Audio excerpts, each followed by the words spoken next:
Hello friends, मेरा नाम है डॉक्टर भाविन पटेल। मैं स्वामी विवेकानंद नेत्र मंदिर का डायरेक्टर एवं आई सर्जन हूँ। आज हम जानेंगे कि जब भी कोई भी आंख का सर्जरी होता है तो उसमें पेशेंट का क्या रोल है, मतलब आपका क्या रोल है। तो जितना डॉक्टर का रोल है उतना ही पेशेंट का रोल है। जब दोनों लोग अपना रोल अच्छी तरह से निभाते हैं तो वो सर्जरी बहुत ही सेफ और इफेक्टिव होती है। तो एज ए पेशेंट जब भी आपका सर्जरी हो तो उस दिन आप सिर को बहुत अच्छी तरह से शैम्पू कर ले, धो ले। दूसरा जो मुंह है उसको साबुन से, ये जो एरिया है ये सब अच्छी तरह से घिस के साबुन से साफ करें ताकि वो सब एरिया है वो डिसइंफेक्ट हो जाए, बैक्टीरिया सब उधर से निकल जाए। तो ड्यूरिंग सर्जरी वो आंख के अंदर नहीं जाएंगे। जो भी आंख का सर्जरी करना है, आंख का सर्जरी सिर्फ यहाँ पे इंजेक्शन देके सुन्ना होके होता है, बॉडी को कुछ नहीं करना है। तो जब भी कोई भी आंख का सर्जरी है तो आप जब भी हॉस्पिटल आते हैं तो रिलैक्स होके नॉर्मल खाना खा के एकदम रिलैक्स हो, ऐसे कपड़े पहन के आइए। जैसे यहाँ आएंगे ऑपरेशन करके घर चले जाएंगे और कोई तकलीफें नहीं होने वाला है। तो भूखा रहना है ऐसा जरूरी नहीं है। आपकी जो भी मेडिसिन है, डायबिटीज का, ब्लड प्रेशर का, वो सब भी जिस टाइम पे लेते हैं उसी टाइम पे आप चालू रखें। अगर आपका खून पतला करने का दवाई चालू है तो आपका जो डॉक्टर्स है, फिजिशियन है, एमडी फिजिशियन जो बॉडी का ध्यान रखते हैं, उसकी सलाह लेके आप उसको 3 से 5 रोज पहले बंद कर सकते हैं ताकि आपका सर्जरी सेफ रहे। जो भी टाइम दिया जाए आपका, क्योंकि सर्जरी ऐसा है कि बहुत सारा प्लानिंग करना पड़ता है, तो जो भी टाइम दिया जाए उस टाइम को फॉलो करें, उस टाइम पे हॉस्पिटल पे पहुंच जाए। क्योंकि आपका सर्जरी करने से पहले भी काफी सारा प्रिपरेशन करना पड़ेगा। अगर लेट पहुंचेंगे तो वो प्रिपरेशन ठीक से नहीं होगा, तो वो अच्छे से हो पाए उसके लिए आप टाइम पे पहुंचे ताकि ड्यूरिंग सर्जरी आपका सर्जरी बहुत ही आसानी से हो जाए। जब भी हम सर्जरी के लिए जाते हैं तो उस टाइम पे साफ सुथरे कपड़े चाहिए। उसके ऊपर आपको गाउन पहनाया जाएगा, वो पहन ले ताकि कोई भी बैक्टीरिया है वो ऑपरेशन थिएटर में नहीं जाएगा और आपको इन्फेक्शन नहीं होगा। जब भी सर्जरी करते हैं तो उस टाइम पे बहुत ही छोटे से एरिया, 2 मिलीमीटर 3 मिलीमीटर में माइक्रो सर्जरी चलेगा आपका। तो वो माइक्रो सर्जरी अगर कुछ भी सिर हिलता है तो ठीक से नहीं हो पाता, इंजरी हो जाता है।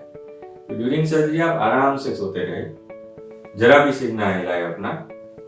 अगर आपको कुछ बोलना है तो मुंह से बोल सकते हैं, कोई भी तकलीफ हुआ तो मुंह से बोल दीजिए, डॉक्टर आपकी तकलीफ सही कर देंगे। आपको कोई भी पेन नहीं होने वाला है, एक इंजेक्शन लगेगा, आंख सुन्न हो जाएगा, कुछ भी पेन नहीं होगा, ठीक है।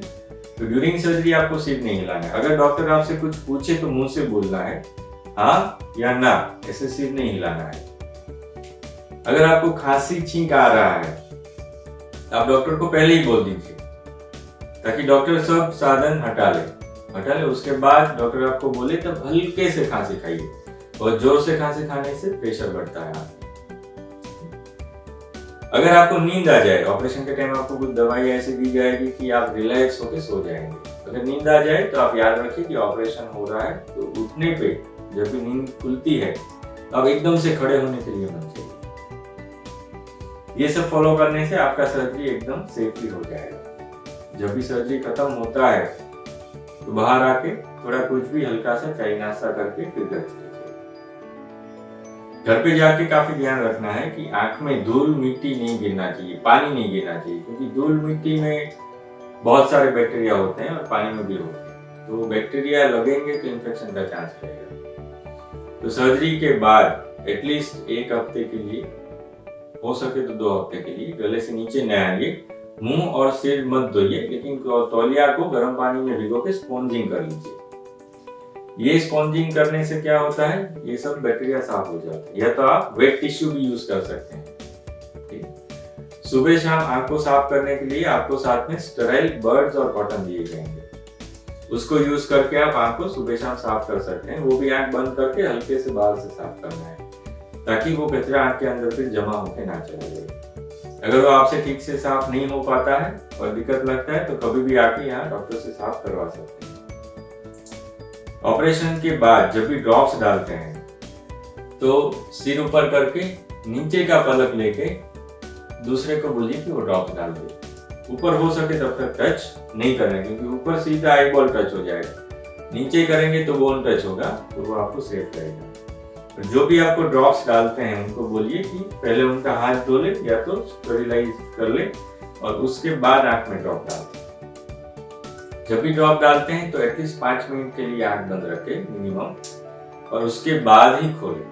और अगर 2 ड्रॉप है तो एक डालने के 5 से 10 मिनट बाद दूसरा डालें। ड्रॉप्स का टाइमिंग और उसका शेड्यूल मेंटेन करें ताकि वो ड्रॉप्स डालने से आपका आंख शांत रहे, सूजन ना रहे और आपको तकलीफें ना हो। अगर कभी भी ऑपरेशन के बाद ऐसा हुआ कि सडनली नजर धूमिल हो गया, तो एक भी दिन का वेस्टेज नहीं करना है। बहुत रेयर चांसेस होते हैं, आउट ऑफ 1000 किसी 3 लोगों को इन्फेक्शन हो सकता है आफ्टर ऑपरेशन, और ये वर्ल्ड वाइड रहता है, कहीं पे ज्यादा कहीं पे कम।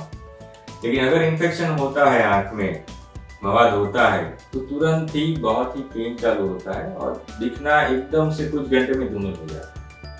ये टाइम पे जरूरी है कि आप अपने डॉक्टर से इमीडिएटली कांटेक्ट करें और वो कांटेक्ट करके उनको अपना परिस्थिति बताएं, और एक रात भी ना निकाले।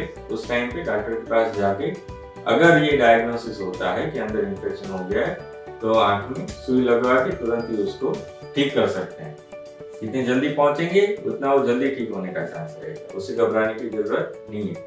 लेकिन समझो कि वो होने के बाद 3 रोज 4 रोज निकाल दिया, उसके बाद परिस्थिति डिफिकल्ट हो जाती है। तो हम चाहेंगे कि कोई भी परिस्थिति में आंख बहुत लाल हो जाए, बहुत दर्द हो और दिखना धूमिल हो जाए, तो तुरंत ही अपने आई सर्जन से कांटेक्ट करना है। ये सब फॉलो करके आपका सर्जरी आप डॉक्टर के साथ मिलके इफेक्टिव और सेफ बना सकते हैं। Thank you very much.